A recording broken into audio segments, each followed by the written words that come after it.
Assalamualaikum warahmatullahi wabarakatuh.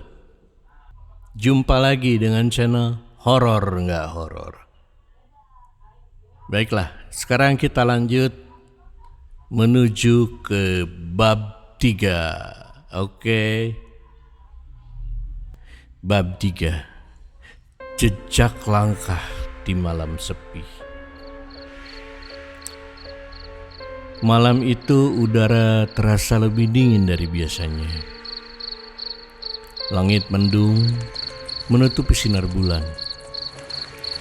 Rumah mereka diselimuti kegelapan yang pekat. Hanya diselingi suara gesekan daun dari pohon mangga dan pohon nangka di halaman rumah mereka. Terdengar sekilas suara jangkrik berderik dari kejauhan. Semua sudah tertidur, atau setidaknya berusaha untuk tidur. Winnie gelisah di ranjangnya. Setiap kali ia memejamkan mata, ia merasa seperti ada sesuatu yang mengawasinya dari sudut ruangan. Sebuah perasaan yang membuat bulu kuduknya merenang. Jam sudah menunjukkan pukul 12:05. Dan saat itulah suara itu terdengar. Langkah kaki. Perlahan, berat. Mengelilingi rumah di luar. Itu bukan suara tikus. Bukan juga suara ranting. Itu jelas suara kaki manusia atau sesuatu yang lebih buruk.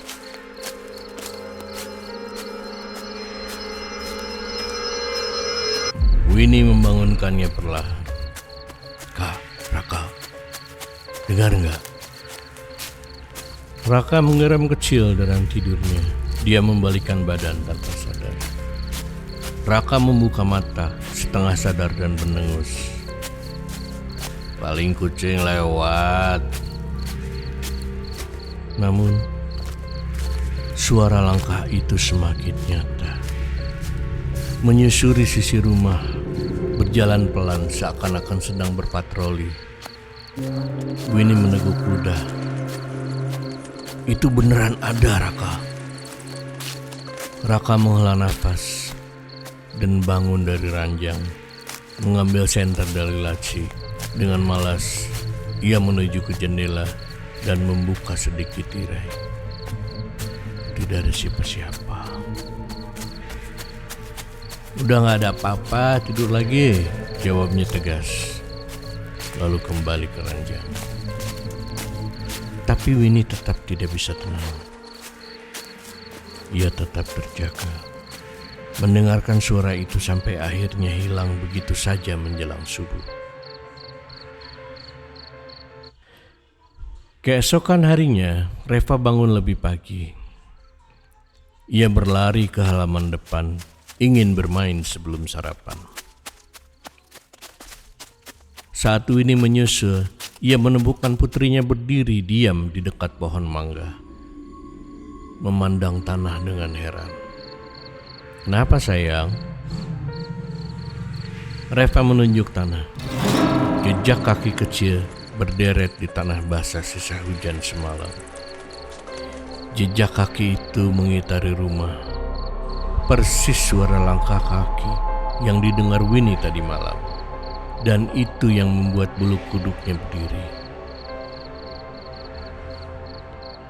Bentuk jejak kaki itu kecil, telanjang, dan dalam. Seolah-olah anak kecil berkeliaran tanpa alas kaki di tengah malam. Tidak mungkin. Tidak ada anak lain di sekitar rumah ini. Rumah tetangga terdekat saja berjarak hampir 200 meter. Winnie memaksakan diri tersenyum di depan Reva. "Ayo masuk, nak. Nanti kamu masuk angin." Meski hatinya berdegup kencang. Saat makan pagi, Winnie menceritakan semua temuannya kepada Raka. Namun seperti biasa, Raka mengabaikannya. Mungkin bekas Yati, dia kan kadang bersih-bersih di depan halaman pas pagi-pagi. Tapi Yati yang mendengar buru-buru menggelengkan kepala. Saya belum keluar rumah, Bu. Sumpah, saya baru-barusan keluar. Sekali lagi, wajah Yati tampak pucat. Malam ke-13. Reno sedang belajar di kamarnya. Pintunya sedikit terbuka. Lampu lorong menyala redup. Ia mengangkat kepala dari bukunya. Ia melihat sosok kecil melintas dorong. Sekilas, cepat sekali. Sosok itu berjalan cepat menuju arah kamar mandi.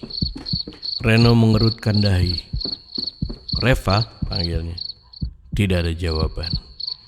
Ia berdiri dan berjalan keluar kamar. Lorong itu kosong. Kamar mandi juga kosong. Namun pintunya sedikit bergoyang, seolah baru saja ditutup. Degup jantung Reno makin cepat.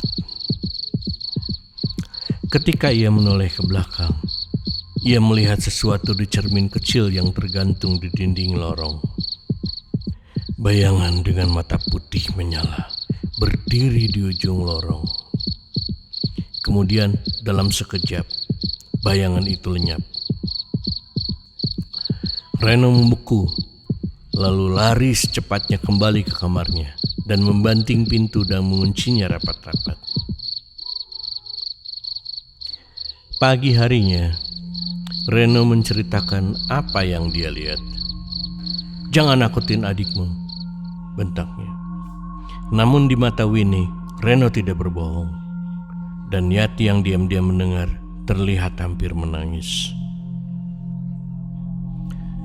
Ada sesuatu di rumah ini, dan itu bukan hanya suara atau bayangan. Itu sesuatu yang mengintai, menunggu saat yang tepat. Sesuatu yang belum pernah mereka bayangkan sebelumnya. Oke, sampai di sini bab 3 selesai. Gimana? Tulis di komen jawabannya, tulis di komen. Oke, wassalamualaikum warahmatullahi wabarakatuh.